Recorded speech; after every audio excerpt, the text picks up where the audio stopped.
اعوذ باللہ من الشیطان الرجیم بسم اللہ الرحمن الرحیم سورۃ الکہف مکیہ الا واصبر نفسک الآیہ 110 آیات او 15 آیۃ۔ سورہ کہف مکی ہے سوائے واصبر نفسک کے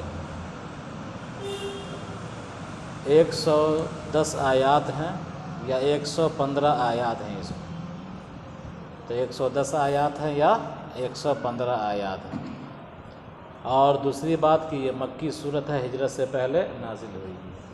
ایک آیت اس میں وَاصْبِرْ نَفْسَكَ مَعَ الَّذِينَ يَدْعُونَ رَبَّهُمْ بِالْغَدَاةِ وَالْعَشِيِّ، یہ مدنی ہے۔ کیا ہے یہ؟ مدنی ہے۔ بسم اللہ الرحمن الرحیم، اللہ کے نام سے شروع کرتا ہوں جو بڑا مہربان نہایت رحم والا ہے۔ الحمد والوصف بالجمیل ثابت للہ وحل المراد الاعلام بذلک للایمان به، وحل المراد الاعلام بذلک للایمان به او الثناء به او ہما احتمالات افیدها الثالث۔ تمام تعریف اللہ کے لیے ثابت ہے جس نے اپنے بندے محمد صلی اللہ علیہ وسلم پر کتاب یعنی قرآن اتارا، وَلَمْ يَجْعَلْ لَهُ فِيهِ عِوَجًا، اور اس میں کوئی کجی نہ رکھی، کوئی اختلاف اور تناقض نہ رکھا۔ حمد کا معنی بیان کر دیا، الوصف بالجمیل، الوصف بالجمیل، صفات کمالیہ کو بیان کرنا، صفات کمالیہ کو بیان کرنا۔ شرح تہذیب میں پڑھ چکے ہیں، الحمد والثناء علی اللسان، کیا ہے؟ والثناء باللسان علی الجمیل الاختیاری، اختیاری خوبی پر زبان کے ذریعے سے تعریف کرنا صفات کمالیہ پر۔ تو صفات کمالیہ کا بیان کیا کہلائے گا؟ حمد کہلائے گا۔ اللہ تبارک و تعالیٰ کی جو صفات ہیں ان کا ذکر کرنا کیا کہلائے گا؟ زبان سے حمد کہلائے گا۔ اے اللہ تو غفور ہے، حمد۔ اے اللہ تو رحیم ہے، حمد۔ اے اللہ تو کریم ہے، حمد، ہے نا؟ تو یہ سب کیا ہو جائیں گے؟ صفات کمالیہ کا ذکر، صفات کمالیہ کا بیان، یہ حمد ہے۔ ٹھیک ہے؟ تو الحمد هو الوصف بالجمیل، حمد کہیں گے صفات کمالیہ کے بیان کو، یہ اللہ کے لیے ثابت ہے۔ حمد کیا ہے؟ اللہ کے لیے ثابت ہے۔ وَحَلِ الْمُرَادُ الْإِعْلَامُ بِذَلِكَ لِلْإِيمَانِ بِهِ أَوِ الثَّنَاءُ بِهِ أَوْ هُمَا احتمالات أَفْيَدُهَا الثَّالِث۔ اس کا تین مطلب ہے۔ پہلا مطلب، یا تو مراد اس کے ذریعے سے صفات کمالیہ کے بیان، صفات کمالیہ کے ذریعے، صفات کمالیہ کے بیان کے ذریعے حمد پر ایمان لانا ہے۔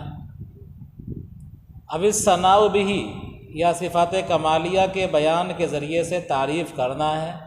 او ہما احتمالات، یا دونوں احتمال ہیں۔ کیا مطلب؟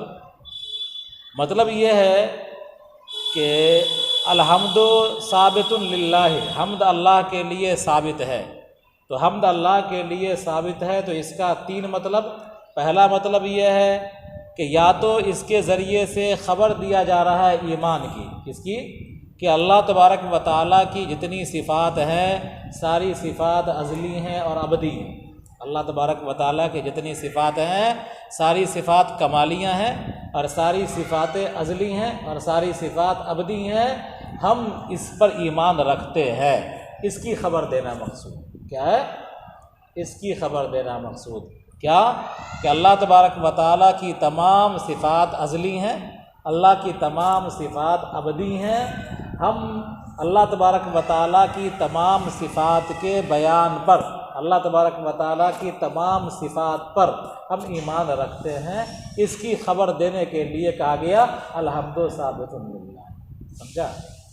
ایک دوسرا کہ یا تو انشاء حمد ہے، انشاء حمد ہے یعنی اللہ کی صفات کمالیہ پر اللہ کی تعریف کرنا، کہ میں تعریف کرتا ہوں اللہ، میں تعریف کرتا ہوں. سمجھا؟ دو مطلب ہوا. ایک مطلب یہ کہ اللہ کی صفات کمالیہ جو ازلی ہیں اور ابدی ہیں ان پر ایمان کا خبر دینا ہے کہ ہم ان پر ایمان رکھتے ہیں. سمجھا؟ تو حمد کا مقصود ایک یہ ہوگا. حمد کا دوسرا مقصود کہ اللہ تبارک و تعالیٰ کی صفات کمالیہ کے ذریعے سے ہم اللہ کی تعریف کرتے ہیں. سمجھا؟ یہ انشاء حمد کہلائے. کیا کہلائے گا؟ پہلا کہلائے گا اخبار حمد. پہلا کہلائے گا اخبار حمد اور دوسرا کہلائے گا انشاء حمد. اخبار حمد کا مطلب اللہ کی صفات کمالیہ پر ہم ایمان رکھتے ہیں، اس کے ذریعے سے اس کو بیان کرنا، اس کا بیان کرنا. اور کیا ہے انشاء حمد کا مطلب یہ ہوا کہ اللہ تبارک و تعالیٰ کی صفات کمالیہ کا بیان کر کے ہم اللہ کی تعریف کرتے ہیں. او ہما یا دونوں مراد ہے. کیا ہے؟ او ہما احتمالات یا دونوں احتمال مراد ہیں. سمجھا؟ ایک ساتھ دونوں اخبار حمد اور انشاء حمد، حمد کی خبر دینا یا حمد کرنا، دونوں ایک ساتھ مراد لیں گے. یہ تیسری صورت ہے. افیدھا الثالث، اس میں تیسری صورت زیادہ مفید ہے. سمجھا؟ کیوں؟ اس لیے کہ اگر آپ پہلی صورت مراد لیں گے اخبار حمد تو انشاء حمد چھوٹے گا، انشاء حمد مراد لیں گے تو اخبار حمد چھوٹے گا. سمجھا؟ انشاء حمد مراد لیں گے تو اخبار حمد چھوٹے گا، اخبار حمد مراد لیں گے تو انشاء حمد چھوٹے گا. دونوں صورتوں میں ایک چھوٹ رہا ہے. ایک بات. دوسری بات کہ اگر آپ اخبار حمد لیتے ہیں تو جملہ خبریہ ہوگا، انشائیہ نہیں ہوگا. سمجھا؟ اور اگر آپ انشاء حمد لیتے ہیں تو جملہ انشائیہ ہوگا، جملہ خبریہ نہیں ہو پائے گا. تو اب کہا کیا کہ دونوں لے لیجئے. کر لیجئے، اخبار حمد بھی لے لیجئے اور انشاء حمد بھی لے لیجئے. تو اب کوئی چیز نہیں چھوٹ رہی ہے، جملہ اپنی حالت پر رہا، خبریہ بھی ہے اور مانن انشائیہ ہے. سمجھا؟ جملہ خبریہ رہا اور مانن انشائیہ ہوا، کوئی چیز چھوٹی نہیں. سمجھا؟ آیا سمجھ میں؟ تو حمد جو بیان کیا، حمد ثابت ہے اللہ کے لیے، تو اس کے تین مطلب بیان کیے گئے ہیں، اس کا تین مقصود بیان کیا گیا ہے. یا تو مراد کیا ہے؟ صفات کمالیہ کے پر ایمان لانے کی خبر دینا ہے، یا صفات کمالیہ کے ذریعے سے اللہ کی تعریف کرنا ہے، یا دونوں احتمال ہیں. ان میں سے تیسرا زیادہ مفید ہے، ان میں سے تیسرا زیادہ مفید ہے. سمجھا؟ اب آگے دیکھیے. الذی انزل علی عبدہ محمد الکتاب القرآن ولم یجعل لہ عوجا، کہ جس نے نازل کیا اپنے بندے محمد صلی اللہ علیہ وسلم پر کتاب کو، یعنی قرآن کو. کتاب سے مراد قرآن کریم. ولم یجعل لہ عوجا، اور کلام الہی کے لیے کوئی کجی نہ رکھی. تو کلام الہی کے لیے کجی، تو کلام الہی میں کوئی کجی نہیں رکھی. لام بمعنی فی ہے کہ اس کلام میں اللہ تعالیٰ نے، اس کتاب میں، اس قرآن میں کوئی کجی نہیں رکھی. وجن کا مطلب اختلافاً و تناقضاً، لفظ میں اختلاف، معانی میں تناقض، معنی میں تناقض، معنی میں اختلاف، الفاظ میں اختلاف. کسی قسم کا کوئی اختلاف اللہ تبارک و تعالیٰ نے نہیں رکھا ہے. والجملۃ حال من الکتاب، وجن کا جو لفظ ہے یہ حال ہے. کیا ہے؟ یہ وجن کا جو لفظ ہے اور یہ پورا جملہ ولم یجعل لہ عوجا، ولم یجعل لہ عوجا، یہ پورا جملہ حال بن جائے گا کس سے؟ الکتابہ سے. الکتابہ ذو الحال اور ولم یجعل لہ عوجا حال. قیما مستقیما حال ثابتۃ مؤکدۃ، اور کہ تمام تعریف اسی اللہ کے لیے ثابت ہے جس نے اپنے بندے محمد صلی اللہ علیہ وسلم پر قرآن کریم اتارا اور اس قرآن کریم میں کوئی کجی نہ رکھی. قیماً، اس حال میں کہ یہ بالکل مستقیم ہے، اس حال میں کہ یہ بالکل سیدھا ہے. تو قیماً کس کے معنی میں ہے؟ مستقیماً کے معنی میں ہے، یعنی یہ خود سیدھا ہے. ٹھیک ہے. حال ثابتۃ مؤکدۃ، یہ حال ثابتہ ہے، مؤکدہ ہے. سمجھا؟ تو حال ثابتہ نہیں ہے بلکہ حال ثانیہ ہے. کیا لکھا ہوا؟ حال ثانیۃ. سمجھا؟ مؤکدۃ، یہ حال ثانیہ ہے. تو الکتابہ ذو الحال ہے، ولم یجعل لہ عوجا حال اول ہے، اور قیماً حال ثانی ہے. سمجھا؟ اور یا تو اگر ہم چاہیں تو اس صورت میں یہ حال مترادفہ ہو جائے گا. کیا ہو جائے گا؟ حال مترادفہ. ایک ذو الحال سے کئی حال ہوں تو کیا کہلائے گا؟ حال مترادفہ. ایک ذوالحال سے کئی حال ہوں تو کیا ہو جائے گا؟ جاء زید راکبا ضاحکا، آیا زید اس حال میں کہ وہ سوار ہے اور ہنس رہا ہے. تو ضاحک راکبا حال اول اور ضاحکا حال ثانی، زید ذوالحال. تو ایک ذوالحال سے اگر کئی حال ہوتے ہیں تو وہ حال مترادفہ ہوگا. کیا ہو جائے گا؟ حال مترادفہ. اور ایک ذوالحال سے ایک دوسرا حال ہو اور اس حال سے کوئی دوسرا حال ہو. ایک ذوالحال سے کوئی دوسرا حال اور اس حال سے کوئی دوسرا حال ہو تو یہ کہلائے گا حال متداخلہ، یعنی گھسا ہوا حال. کیا؟ گھسا ہوا حال. سمجھا؟ یعنی جس طرح مضاف الیہ مضاف ہوتا ہے نا، تو اسی طرح کیا ہے؟ حال متداخلہ ہوتا ہے. سمجھا کہ حال متداخلہ کا جو ذوالحال ہوتا ہے ایک اعتبار سے وہ حال بھی ہوتا ہے. سمجھا؟ دوسرے اعتبار سے ذوالحال بھی ہوتا ہے. ٹھیک ہے؟ تو دیکھیے، تو اب اگر مانیں گے اس کو ہم قیمن کو حال ثانیہ مانیں گے کتاب کا، تو اس صورت میں حال مترادفہ ہوگا. ولم یجعل لہ، ہو جو ضمیر ہے، اگر اس کو ہم نے ذوالحال مان لیا، ولم یجعل لہ کو اگر ہو ضمیر کو ذوالحال مان لیا تو اور قیمن کو حال مانا، تو اس صورت کے اندر یہ حال متداخلہ ہوگا اور یہی حال مؤکدہ ہے. کیا ہے یہ؟ حال مؤکدہ. حال ذوالحال کو حال مؤکدہ بھی کہتے ہیں. کیا کہتے ہیں؟ حال مؤکدہ بھی کہتے ہیں. بات ختم ہوئی. لینذر یخوف بالکتاب الکافرین بأسا عذابا شدیدا من لدن، تاکہ ڈرائے، خوف دلائے کتاب کے ذریعے سے کافروں کو. تاکہ اللہ تعالیٰ خوف دلائے کس کے؟ کتاب کے ذریعے سے کافروں کو. کس چیز کا؟ عذابا شدیدا، سخت عذاب کا. من لدنہ، اس کی طرف سے، یعنی اللہ کی طرف سے. تاکہ اللہ تبارک و تعالیٰ اس کتاب کے ذریعے سے خوف دلائے کس کو؟ کافروں کو، مشرکوں کو اپنے طرف سے سخت عذاب کا. وَيُبَشِّرَ الْمُؤْمِنِينَ، اور خوشخبری دے ان مومنوں کو جو ایمان لاتے ہیں، جو ایمان کا، ان مومنوں کو جو نیک عمل کرتے ہیں کہ ان کے لیے بہترین اجر ہے. ان کے لیے بہترین اجر ہے. آیا سمجھ میں؟ تو کیا مطلب؟ اللہ تبارک و تعالیٰ نے یہ کتاب اتاری ہے محمد صلی اللہ علیہ وسلم پر، اور یہ کتاب کیا ہے؟ اس کتاب کے ذریعے سے رسول اللہ صلی اللہ علیہ وسلم بندوں کو ڈرائیں گے، یا اللہ تبارک و تعالیٰ خود بندوں کو اس کتاب کے ذریعے سے ڈراتا ہے. سمجھا؟ اور ایمان والوں کو بشارت دیتا ہے، یا رسول اللہ صلی اللہ علیہ وسلم اس کتاب کے پیغام کے ذریعے سے کافروں کو ڈراتے ہیں اور ایمان والوں کو بشارت دیتے ہیں. ماکثین فیہ ابدا، کہ وہ اس میں ہمیشہ رہیں گے. یعنی ایمان والے اور نیک عمل کرنے والے جنت میں کیا رہیں گے؟ ہمیشہ رہیں گے، اور وہ جنت ہے.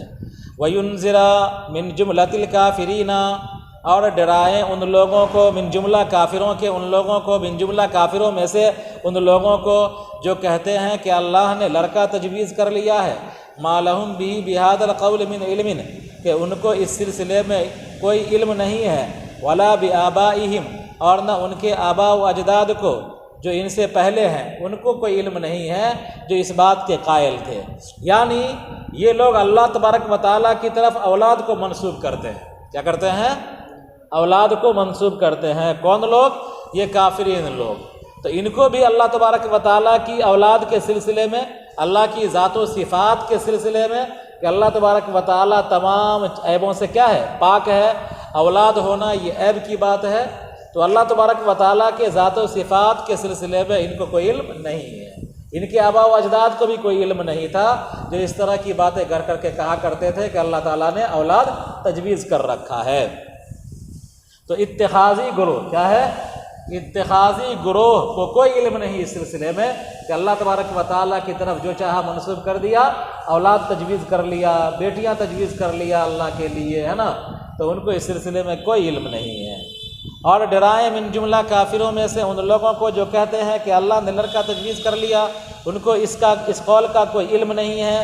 ولا لآبائہم، اور ان کے آباء و اجداد کو بھی نہیں تھا جو ان سے پہلے گزرے ہیں اور جو اس بات کے قائل تھے، یعنی اللہ تبارک و تعالیٰ کی طرف اولاد تجویز کرتے تھے. کبرت عظمت کلمتاً تخرج من افواہہم، انتہائی بھاری ہے وہ بات جو ان کے منہ سے نکلتی ہے. انتہائی بھاری ہے وہ بات جو ان کے منہ سے نکلتی ہے، یعنی اللہ تبارک و تعالیٰ کی طرف اولاد تجویز کرنے کی بات، اولاد منسوب کرنے کی بات جو ہے انتہائی سخت ہے، انتہائی گرا ہے۔ کلمتاً منسوب ہے، تمیز ہے، مفسرۃ للضمیر المبہم، ضمیر مبہم کی تفسیر کر رہا ہے۔ کبرت کے اندر جو ضمیر ہے ہی پوشیدہ، کبرت کے اندر جو ضمیر ہے پوشیدہ ہے، اس ضمیر کی تفسیر کون کر رہا ہے؟ کلمتاً، ہے نا۔ والمخصوص بالضم محذوف، اور مخصوص بالضم کیا ہے؟ محذوف ہے، مخصوص بالضم محذوف ہے۔ اور وہ کیا ہے؟ مقالتہم المذکورہ، کہ ان کی مذکورہ باتیں، ان کی مذکورہ باتیں۔ تو کیا عبارت بن جائے گی؟ کبرت کلمتاً، کبرت ہیا کلمتاً، ہیا سے مراد کلمتاً، مقالتہم المذکورہ، کہ انتہائی بھاری ہے وہ بات جو کہہ رہے ہیں، وہ جو ذکر کی گئی ان کا مقولہ مذکورہ، یعنی اللہ تبارک و تعالیٰ کی طرف اولاد کی کو تجویز کرنا، تو ان کی جو مذکورہ باتیں ہیں یہ انتہائی بھاری ہیں، ہے نا۔ اما یقولون فی ذلک الا مقولا کذبا، کہ وہ لوگ نہیں کہتے ہیں اس سلسلے میں مگر جھوٹی بات۔ کذباً سے پہلے مقولاً نکال کر کے بتلا دیا، یہ کذباً صفت ہے اور مقولاً موصوف حذف ہے، کہ وہ لوگ اس سلسلے میں جھوٹ بات ہی کہہ رہے ہیں، یعنی اللہ تبارک و تعالیٰ کی طرف اولاد تجویز کر کے وہ صاف اور صریح جھوٹ بول رہے ہیں، جھوٹی بات منسوب کرتے ہیں۔ فَلَعَلَّكَ بَاخِعٌ مُهْلِكٌ نَفْسَكَ عَلَىٰ آثَارِهِمْ بَعْدَهُمْ أَيْ بَعْدَ تَوَلِّيهِمْ عَنْكَ إِن لَّمْ يُؤْمِنُوا بِهَٰذَا الْحَدِيثِ القرآن أسفا غيظا وحزنا منك لحرصك على إيمانهم، ونسبه على المفعول له۔ فلعلك باخع نفسك، آپ ہلاک کر لیں گے اپنے آپ کو ان کے پیچھے، آپ ہلاک کر لیں گے۔ لعل ترجی کے لیے آتا ہے، اور یہاں پر اشفاق، کیا ہے یہ؟ اشفاق، شفقت کے طور پر ذکر کرنے کے لیے آتا ہے، آیا ہے کہ شاید آپ ہلاک کر دیں گے، تو شفقت والا جملہ ہے نا، ٹھیک ہے۔ اللہ تبارک و تعالیٰ کے لیے کوئی ترجی نہیں ہے، اللہ تبارک و تعالیٰ کے لیے کوئی ترجی نہیں ہے، ترجی انسانوں کے لیے ہے، سمجھا؟ تو یہ کلام الہی میں لا اللہ کا استعمال ہوا ہے، تو یہاں پر لا اللہ ترجی کے معنی میں نہیں ہوگا، بلکہ دوسرے معنی میں ہوگا۔ کس معنی میں ہوگا؟ دوسرے معنی میں ہوگا، ٹھیک ہے۔ اور مختلف مواقع میں اس کے مختلف معنی ہوں گے۔ یہاں پر اشفاق ہے، کیا ہے؟ شفقت کا مظاہرہ کرتے ہوئے اللہ تعالیٰ فرماتا ہے کہ آپ ہلاک کر لیں گے اپنے آپ کو ان کے پیچھے، ان کے بعد، بعد تولیہم عنک، آپ سے ان کے پھر جانے کے بعد، ہٹ جانے کے بعد وہ آپ کی بات نہیں مانتے ہیں، اپنے آپ کو ہلاک کر لیں گے۔ ان لم یؤمنوا بہذا الحدیث اسفا، اگر وہ اس قرآن پر ایمان نہ لائیں افسوس کی وجہ سے، غیظ اور رنج کی وجہ سے، غصہ اور رنج سے آپ اپنے آپ کو ہلاک کر لیں گے۔ لحرصک علی ایمانہم، ان کے ایمان کے حریص ہونے کی وجہ سے، یعنی آپ تو انتہائی حریص ہیں ان کے ایمان کے، تو کیا اس حرص کی وجہ سے کہ آپ چاہتے ہیں کہ سارے لوگ ایمان لے آئیں، اگر وہ ایمان نہ لائیں تو اپنے آپ کو آپ ہلاک کر دیں گے؟ نہیں، ایسا مت کیجیے۔ کیا کیجیے؟ ایسا نہیں کیجیے۔ تو آپ کے لیے تسلی، آپ کے لیے اظہار شفقت ہے اللہ تبارک و تعالیٰ کی طرف سے کہ آپ کو ایسا نہیں کرنا ہے، اپنے آپ کو ہلاکت میں نہیں ڈالنا ہے۔ آپ کا کام ہے ابلاغ، پہنچا دینا، آپ وہ کام اچھے سے کر رہے ہیں، لہذا ان کے پیچھے اپنے آپ کو ہلاک کرنے کی ضرورت نہیں ہے۔ بات ختم ہوئی۔ وَنَصْبُهُ عَلَى الْمَفْعُولِ لَهُ، اور اسفن میں جو نصب ہے وہ مفعول لہو کی وجہ سے ہے، سمجھا؟ فَلَعَلَّكَ بَاخِعٌ ہے نا، تو باخعٌ کا مفعول ہے، کیا ہے؟ باخعٌ کا مفعول ہے اسفن، باخعٌ صیغہ صفت ہے نا، اس کا مفعول ہے۔ لم یؤمنوا کا مفعول نہیں ہے، بلکہ باخعٌ صیغہ صفت کا مفعول لہو ہے، کہ افسوس کی وجہ سے اپنے آپ کو ہلاک کر دیں گے۔ انا جعلنا ما علی الارض من الحیوان والنباتات والشجر والانہار وغیر ذلك زینۃ لها لنختبر الناس ناظرین الی ذلك ایہم احسن عملا فیہ ای ازہد له، یقیناً ہم نے جانداروں، پودوں، درختوں، نہروں وغیرہ کو زمین کی زینت بنا دیا ہے۔ یقیناً ہم نے زمین پر کی چیزوں کو، یعنی حیوانات کو، نباتات کو، اشجار کو، اور نہروں کو اور اس کے علاوہ دیگر چیزوں کو زمین کی زینت بنایا ہے، لنبلوہم تاکہ ہم ان کو آزمائیں، لنختبر الناس تاکہ ہم لوگوں کو آزمائیں، ناظرین الی ذالک جو اس کی طرف دیکھ رہے ہوں، سمجھا؟ لوگوں کو ہم آزمائیں جو دنیا کی زینت کو دیکھ رہے ہیں اپنی آنکھوں سے، درخت، پیڑ پودے، اشجار، پتھر اور کیا نام ہے دریا، یہ سب دیکھ رہے ہیں اپنی آنکھوں سے، تاکہ ہم آزما لیں ان چیزوں کو میں نے زینت کے طور پر بنایا ہے، ایہم احسن عملا کہ کون سا آدمی بہترین عمل کرتا ہے، یعنی دنیا کے اندر ان زیب و زینت میں پھنس کر کے کون آدمی گمراہ ہو جاتا ہے یا کون آدمی بہترین عمل کرتا ہے۔ اللہ تبارک و تعالیٰ نے یہ زیب و زینت اس لیے بنائے ہیں آزمائش کے طور پر۔ فیہ ازہد لہ یعنی کون ان سے بے رغبتی کا اختیار کرتا ہے اور کون اس میں پھنس جاتا ہے، اللہ یہ ظاہری طور پر جان لے۔ وَإِنَّا لَجَاعِلُونَ مَا عَلَيْهَا صَعِيدًا جُرُزًا اور یقیناً ہم زمین پر کی تمام چیزوں کو سعید بنانے والے ہیں۔ سعید کا مطلب چٹیل میدان بنانے والے ہیں، جرزن چٹیل میدان، چٹیل خشک میدان، یابسن لا ينبت یعنی ایسا خشک چٹیل میدان جو گھاس کو نہ اگائے، جس میں کچھ نہ اگے، ایسا میدان ہم بنا دیں گے پوری زمین کو، زمین بالکل ہموار ہو جائے گی، ہے نا۔ چنانچہ نفخہ اولا آئے گا اور اس کے بعد نفخہ ثانیہ، تو نفخہ اولا کے وقت تمام روئے زمین کا ہے کائنات توڑ پھوڑ دی جائے گی اور زمین بالکل کیا ہو جائے گی، ہموار ہو جائے گی، لا تری فیہا عوجا ولا امتا، زمین کے اندر نہ کہیں اونچائی رہے گی اور نہ ہی کہیں نشیب رہے گا، بلکہ بالکل مسطح زمین ہو جائے گی اور اس پہ کہیں کوئی گھاس پھوس نظر نہیں آئے گا۔ ام حسبت ای ازننت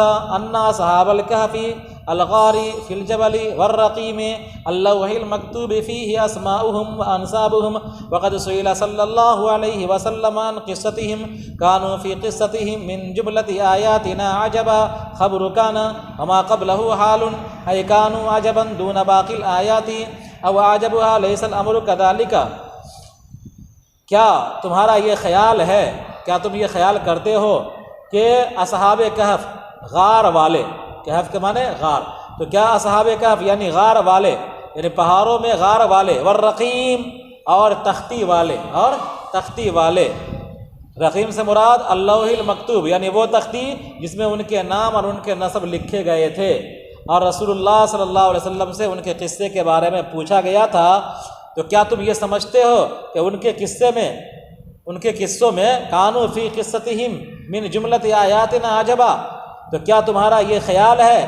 کہ وہ لوگ اپنے قصے میں ہماری نشانیوں میں سے بہت تعجب خیز تھے؟ آپ کو معلوم ہوگا کہ کفار مکہ نے یہودیوں کے سکھلانے سے نبی اکرم صلی اللہ علیہ وسلم سے 3 سوال کیے تھے، سمجھا؟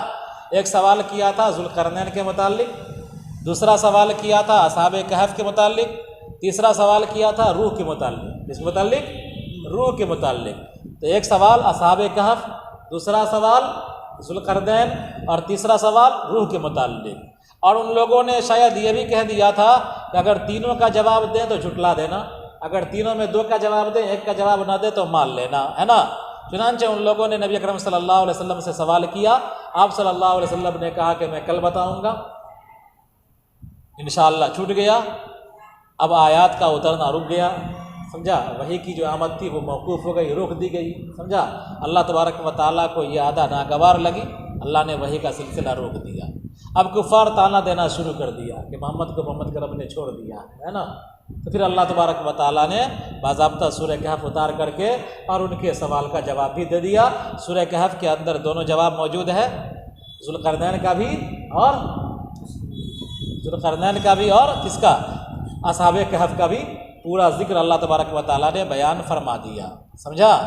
اور روح کے متعلق کہا یسألونک عن الروح قل الروح من امر ربی وما اوتیتم من العلم الا قلیلا، کہ روح کے متعلق انسانوں کو تھوڑا ہی علم دیا گیا ہے، روح کے پیچھے پڑنے کی ضرورت نہیں ہے۔ اللہ کے امر کن سے روح کی تخلیق ہوئی ہے، اور اللہ تبارک و تعالیٰ جب چاہتا ہے روح کو بدن میں ڈالتا ہے، جب چاہتا ہے روح کو نکالتا لیتا ہے۔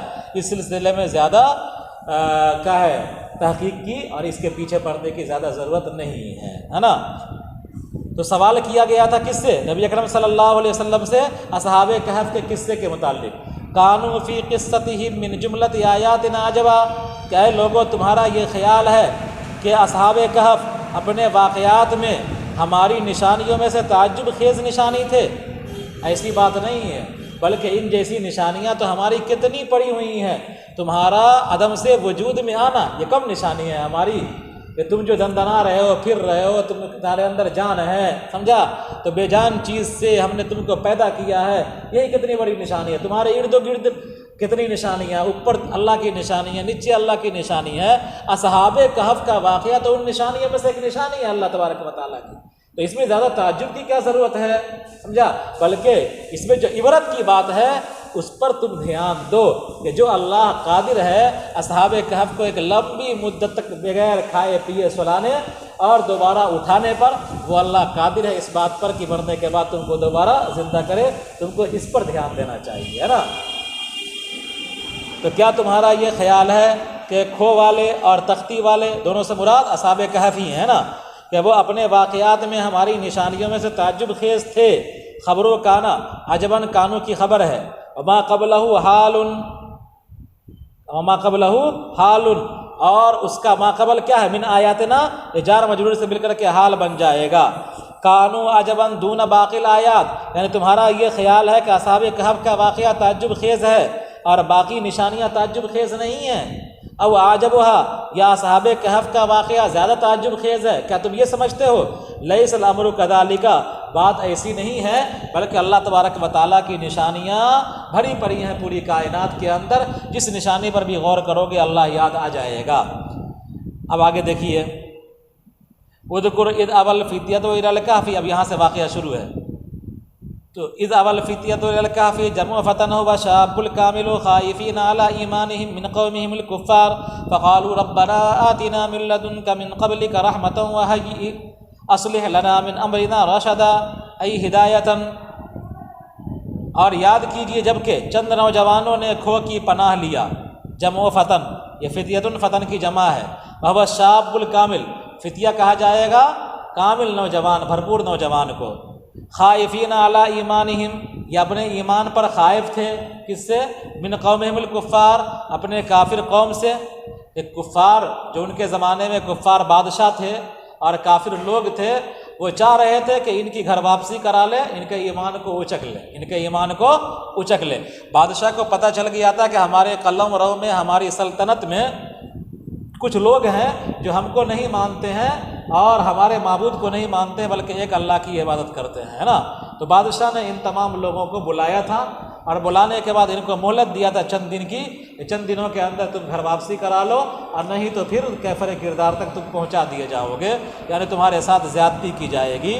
ان لوگوں نے اپنے ایمان کو بچانے کے لیے اس سلطنت کو، اس بستی کو چھوڑ دیا تھا اور یہ لوگ نکلے تھے، ہے نا، اور تاکہ اپنے ایمان کی حفاظت کر سکے، اپنے ایمان کو بچا سکے۔ اللہ تبارک و تعالیٰ نے ان کے واقعے کو نقل کر کے بتلا دیا ہے قرآن کریم میں کہ ان کو زندہ و جاوید کر دیا، اور یہ عبرت کے طور پر ہے کہ کبھی زندگی میں ایسا واقعہ پیش آ جائے کہ جہاں پر ایمان بچانے کے لیے آپ کو گھر بار چھوڑ کر کے اصحاب کہف کی طرح کسی کھو اور غار اور جنگلوں میں جانا پڑے، تو آپ کو دریغ نہیں کرنا ہے بلکہ اصحاب کہف کی سنت پر عمل کرنا ہے۔ اسی وجہ سے اس سورہ کی بڑی فضیلت بیان کی گئی ہے کہ حدیث میں ہے کہ اس سورہ کو جو بار بار پڑھے گا دجال کے فتنے سے محفوظ رہے گا، اس سورہ کی جو ابتدائی آیات کو یاد رکھے گا وہ دجال کے فتنے سے محفوظ رہے گا۔ اس سورہ کو جو ہر جمعہ پڑھے گا تو اس کے پردے کی جگہ سے لے کر عرش الہی تک نور ہی نور ہوگا جس میں فرشتے تیر رہے ہوں گے، ہے نا۔ تو بڑی فضیلت ہے اس سورہ پڑھنے کی، اور فضیلت کی بنیادی وجہ اصحاب کہف کا واقعہ ہے، چونکہ یہ عبرت کی چیز ہے۔ کیا ہے؟ یہ عبرت کی چیز ہے کہ زندگی میں کبھی بھی ایسا دور آ سکتا ہے کہ انسان کو یہ فیصلہ کرنا ہے کہ ہم کو اس ملک میں رہنا ہے یا اپنے ایمان کو بچانے کے لیے ہم کو سفر کرنا ہے، تو اس وقت اصحاب کہف کا واقعہ اگر تر و تازہ رہے گا تو آدمی بلا خطر اصحاب کہف کی سنت پر عمل کرے گا، اپنے ایمان کو بچانے کی فکر کرے گا۔ اذا الفتیۃ الی الکہف، جب چند نوجوانوں نے کھو کی پناہ لی، یہ چند نوجوان تھے۔ اصحاب کہف کا جو واقعہ پیش آیا تھا وہ افسوس یا ترسوس شہر کا تھا۔ کہاں کا تھا؟ افسوس یا ترسوس شہر کا۔ یہ چند نوجوان تھے، بھرپور نوجوان، ڈر رہے تھے، اپنے ایمان پر خائف تھے اپنی قوم کفار سے کہ وہ لوگ ان کی گھر واپسی کرا لیں گے۔ فقالوا ربنا آتنا من لدنک، تو ان لوگوں نے کہا کہ اے ہمارے پروردگار ہمیں دیجیے اپنی طرف سے رحمت، وہیئ لنا من امرنا رشدا، یعنی ہم پر رحم فرمائیے اور ہمارے لیے ہمارے معاملے میں درستگی کا سامان پیدا فرما دیجیے، ہدایت عطا فرما دیجیے۔ فضربنا علی آذانہم ای انمناہم فی الکہف سنین عددا، سو ہم نے ان کے کانوں پر کھو کے اندر چند سالوں کے لیے پردہ ڈال دیا، یعنی ہم نے ان کو غار میں سلا دیا چند سالوں کے لیے، ہے نا، چند سالوں کے لیے، کتنے سال کے لیے آگے آ رہا ہے۔ ثم بعثناہم ایقظناہم، پھر ہم نے ان کو بیدار کیا، لنعلم علم مشاہدۃ، تاکہ ہم ظاہری طور پر جان لیں، سمجھا، ہم جان لیں، اللہ جانتا ہے، سمجھا، لیکن ظاہری طور پر ان لوگوں کو بھی کیا ہو جائے، پتہ چل جائے، دنیا والے بھی جان لیں، دنیا والے بھی جان لیں، تاکہ ہم جان لیں ظاہری طور پر ای الحزبین ای الفریقین المختلفین فی مدت لبثہم احصا، فعل بمعنی ضبط لما لبثوا للبثہم متعلق مما بعدہ امدا۔ پھر ہم نے ان کو بیدار کیا تاکہ ہم جان لیں ظاہری طور پر ای الحزبین، کون سا دو گروہ، یعنی کون سا دو فریق جو اختلاف کر رہا ہے ان کے ٹھہرنے کی مدت میں۔ اصحاب کہف کتنے دن ٹھہرے ہیں، سمجھا، تو جب بیدار ہوئے تو آپس میں ذکر ہوا، کسی نے کہا کہ کتنا دن ٹھہرے ہیں، تو کسی نے کہا کہ ایک پورا دن ٹھہرے ہیں، کسی نے کہا دن کا بعض حصہ ٹھہرے ہیں، ہے نا۔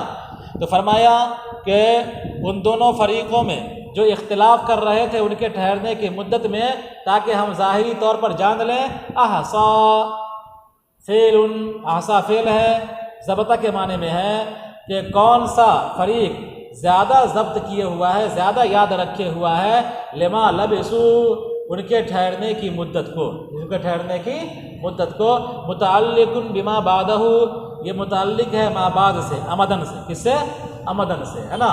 تو اللہ تبارک و تعالیٰ ظاہری طور پر جان لے کہ کون سا فریق ہے جو ٹھہرنے کی مدت سے زیادہ واقف ہے، تو ظاہر سی بات ہے کہ وہ جس نے کہا تھا کہ ہم ایک دن ٹھہرے ہیں وہ بھی غلط، جس نے کہا تھا ہم دن کا بعض حصہ ٹھہرے ہیں وہ بھی غلط۔ اللہ تبارک و تعالیٰ نے خود بتلایا ہے کہ یہ لوگ کتنے دن ٹھہرے ہیں، آگے آ رہا ہے۔ سورہ کہف مکی ہے، سوائے وصبر نفس کا، اس آیت کے 110 آیات ہیں یا 115 آیات ہیں۔ اللہ کے نام سے شروع کرتا ہوں جو بڑا مہربان نہایت رحم والا ہے۔ تمام تعریف ثابت ہے اللہ کے لیے۔ حمد کہتے ہیں صفات کمالیہ کے بیان کو۔ آیا مراد کیا ہے کہ صفات کمالیہ کے بیان پر ایمان لانے کی خبر دینا ہے، صفات کمالیہ کے ذریعے صفات کمالیہ کو بیان کر کے حمد پر ایمان لانے کی خبر دینا ہے۔ اب اس ثناء بھی، یا صفات کمالیہ کے ذریعے سے تعریف کرنا ہے، اخبار حمد ہے یا انشاء حمد ہے۔ تو آیا مراد الاعلام، خبر دینا ہے، بذالک، اس جملے کے ذریعے سے، للایمان بھی، صفات کمالیہ پر ایمان کی، یعنی حمد کے ذریعے سے صفات کمالیہ پر ایمان لانے کی خبر دینا ہے۔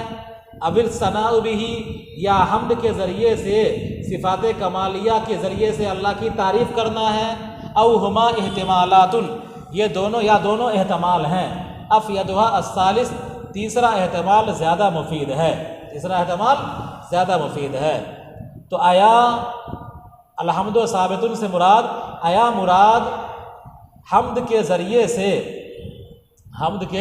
ذریعے سے صفات کمالیہ پر ایمان کی خبر دینا ہے، یا صفات کمالیہ پر حمد کرنا ہے، یا دونوں احتمال ہیں، تیسرا احتمال زیادہ مفید ہے۔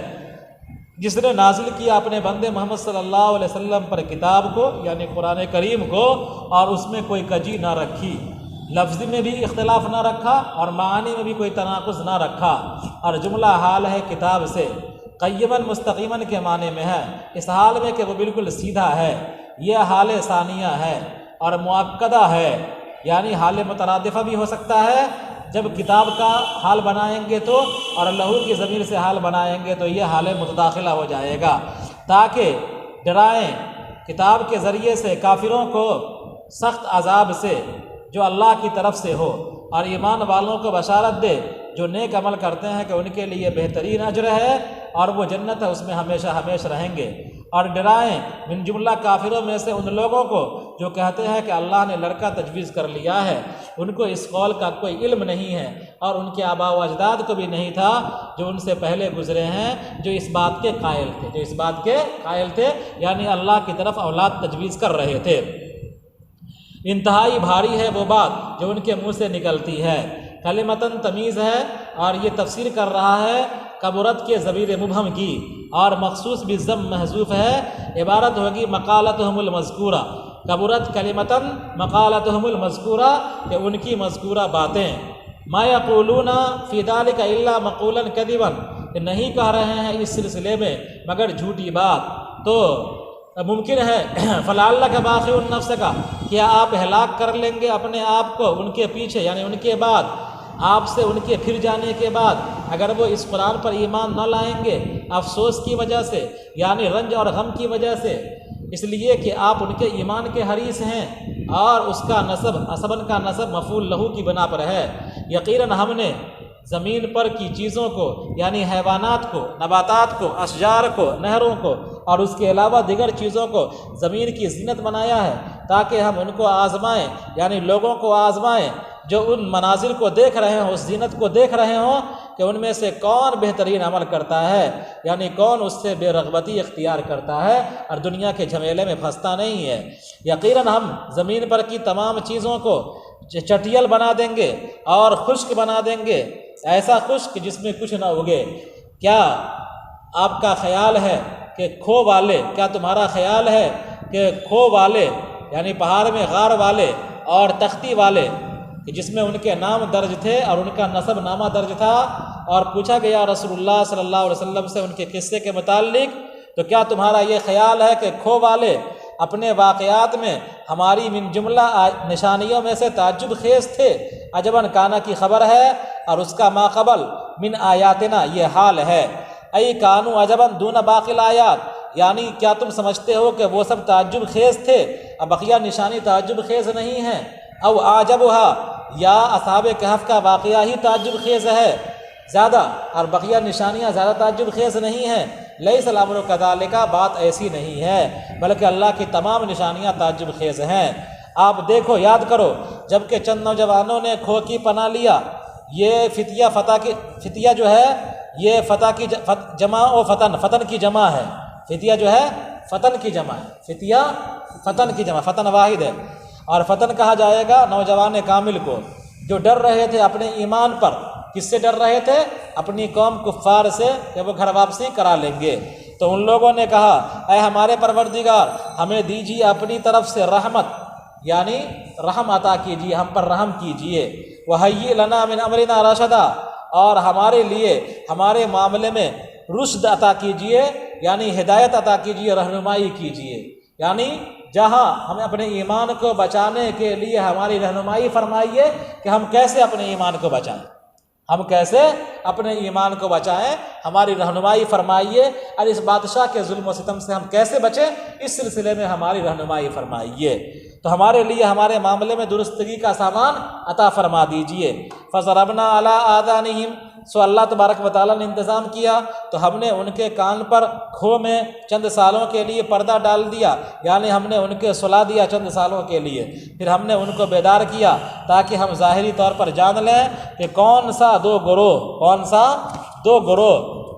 دو فریق جو ان کی ٹھہرنے کی مدت میں اختلاف کر رہا تھا ان کے ٹھہرنے کی مدت سے زیادہ واقف ہے۔